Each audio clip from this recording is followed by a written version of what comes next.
begins when I was, I guess, 13. Like I lost my mom. She passed away very quickly from cancer, and that kind of shook me to my core. Like I'd been having issues before then with just my thought process and being very selfish, self-centered. I was an only child. It was all about me.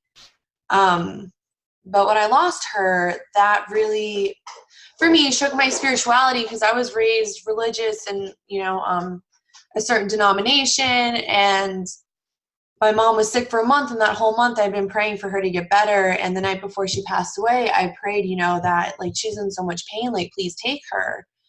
And that morning when she passed away, that I grew such a large resentment over that at that time. And that kind of, 13, rough time, whether like you're going through stuff or not, it's just a weird time period. And so like, for me, like my,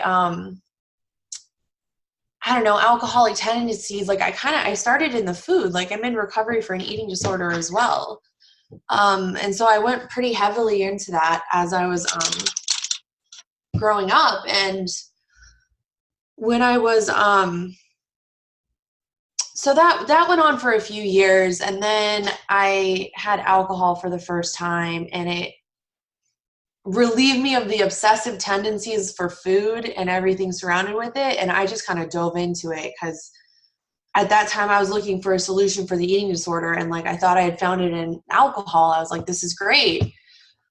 So like I get to junior year of high school, and at that time, like I ended up being like I had mono and strep, and just I wasn't treating my body right at all.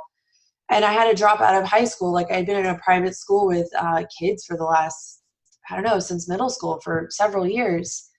So I dropped out, and it was just me and my dad in the house. And I kind of had this setup where like he's gone all day for work, and I did online school that summer. And I was like, oh, this is it. Like I can like get messed up during the day when my dad's not here. He'll come back. I'll go out, and like I didn't have to see him.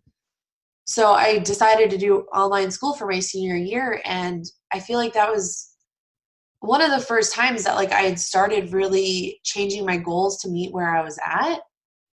Because I was an overachiever in high school, like did all the school, all the extracurriculars, and by senior year, like drinking became more important. So if it was getting in the way of my drinking, like I was just going to change my goals.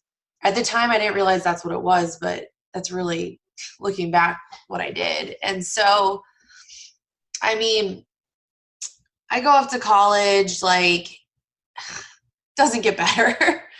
I grew up in South Florida, and so I went to college in Orlando, and I was away from the family. I was roommates with people, and like I kind of managed for a year or two, like, and I picked a pretty intensive major, and by my third or fourth year in it, like I couldn't hang anymore. Like it's not fun being messed up in like higher level classes like fluid mechanics. And so I don't know, man, and there was a lot of like outside issues going on at that time too, where I ended up Baker acted, and like after that semester I decided to change majors, and like that was another time that like I really tried to meet where I was at.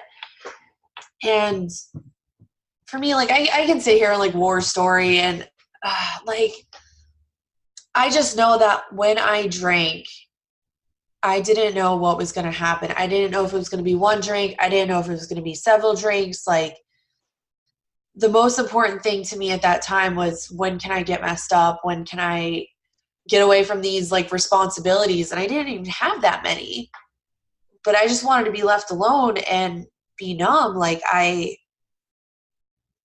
that was all I craved. And so that doesn't bode well for like living life and like leaving the house. So I ended up like trying to do this major. By this time, like all my friends had graduated, and I was the last one left there, and I isolated so much. And it just went downhill from there. And so for me, and it seems this was something I struggled with when I was getting sober, is I came into the rooms and I heard all of these external consequences, and it just takes what it takes. Like, the big book talks about pitiful, incomprehensible demoralization, and like I could relate to that emotion. Like, when people came in and would say, like, for me, like, I just felt dead inside. Like, there was nothing left. Like, I could look in the mirror and I couldn't even look myself in the eye because that wasn't me anymore. And so I end up having this moment of clarity where, like, all of these things I was doing, like, I just knew I was going to die, and part of me wanted to live, which was surprising for me at that time, given like my mindset. And I just knew like alcohol was taking me down real quick. I'd done a few like hospital stays, like psychiatric hospitals, as well as like the hospital overnight, which I still don't remember to this day. So I had this moment of clarity that like, maybe I don't have to live like this. I kind of want to get out of the fact that like I can't complete my classes. So I asked my dad for help, and like he knew that meant that like I needed substance abuse treatment. And so I was willing, though. Like, I went back to my place in Orlando, gathered clothes, and I went to Turning Point of Tampa. And I got there, and I remember like during intake, I finally like saw the 12 steps for the first time. Like, at this time, I was 22 when I got sober. So I saw the steps on the wall, I saw the word God, and it just, I like really didn't want that to be the solution. I really, like, I held on to that resentment from the time that like I was 13. Like, I thought like God didn't have my back, and like, look at all these years, and woe is me, all that like victimizing. But like desperation made me put all those feelings aside. Like, I wasn't at a point where I could be choosy of what the solution is, because I needed this to be the solution. I really did. And so like I went through the treatment program there. I was there like 100 and something days. I did what was asked of me. They suggested that I go to a halfway house, which, I mean, what else was I going to do? I didn't have a job. I wasn't in school. So I went to this halfway house with a few women that I'd been in treatment with, and some others. By this time, like, I'd gotten a sponsor. I don't know, man. Like, I held on because I remember that first meeting so vividly of like, I walk in there, it sounded like everyone was speaking a different language. But the one thing I did hear is that they drank the way that I drank. And they, like, for me, because I was skeptical, like, they were allegedly living like this sober life and were happy. And I could see that. I could see that happiness. Like, I remember having like my first genuine belly laugh in treatment, and that I forgot what that feeling was for so long. And it was beautiful to find that sober in a place surrounded by seeming strangers, and some of them are still good friends to this day. Some people stuck around. A lot of people didn't, but some did. So I went to this sober house, and there were people doing the deal, and there's people who weren't, which can be the case for a lot of them. So like, I stuck with women. We'd roll into meetings like 5 people deep and like just be laughing the whole way there. And it was some of like the best times in early sobriety for me, because when I was alone, like, I couldn't even sit down and watch TV. Like, I felt so squirrely. Like, I didn't know what to do, like, with my hands, like anything. It was so foreign to me to be like sober and aware of the things around me. So like these like feelings didn't go away, and I saw friends whose lives were like, they were seemingly calm and had changed, and like I realized that was because they were actively doing step work. Like, at this point, I was just staying sober on the fellowship, which I mean, was fine for what it was, but like, step work like changed my life. Like, being sober changed my life, but step work made me able to really, really live life on life's terms. And so like step one for me was so obvious. Like they drilled it into me during rehab. Like so many times, like I drink. So many times I'd wake up, say I wasn't going to drink, and by like 3 or 4, I changed my mind.